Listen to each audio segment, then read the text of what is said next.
Second one, many times flow charts, etc. Now you might think that you will add flow charts. That won't come unless you have practiced in your book 2 or 3 times. And third one, you can see many of the questions also.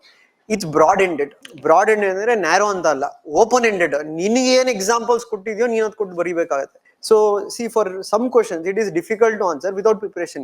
ಈ environmental impact assessment ಇದನ್ನ ಒಂದು question ಕೇಳಿದ, ಅವ್ನು ಏನು ಕೇಳಿದ, ಏನು ಅಂತ ಕೇಳಿದ, ಅವ್ನು 5 ಎಕ್ಸಾಂಪಲ್ ಕೊಡಿ ಅಂತ. So obviously if you don't know one example also, how you will be able to write? And to have prepared specifically what you have to do, ಇವಾಗ ಆ ಥರ ಕ್ವಶನ್ ಬಂದಿದೆಯಾ, ಸೊ ಬೇರೆದ್ರಲ್ಲಿ ನೀವು ಆ ಥರ ಯೂಸ್ ಮಾಡಬೇಕು. ಆಯ್ತು, ಜಡ್ಜ್ಮೆಂಟ್ ಯಾವ್ದು ಆ ಥರ ಇದೆ, ಎನ್ವೈರನ್ಮೆಂಟಲ್ ರಿಲೇಟೆಡ್ ಇಶ್ಯೂಸ್ ಬಂದಿದ್ರೆ ಓಕೆ ಯಾವ್ದು ಜಡ್ಜ್ಮೆಂಟ್ ಇದೆ, ಇವಾಗ ಎಲೆಕ್ಟ್ರಲ್ ರಿಫಾರ್ಮ್ಸ್ ಬಂದ್ರೆ ಓಕೆ ಏನ್ ಜಡ್ಜ್ಮೆಂಟ್ ಬಂದಿದೆ.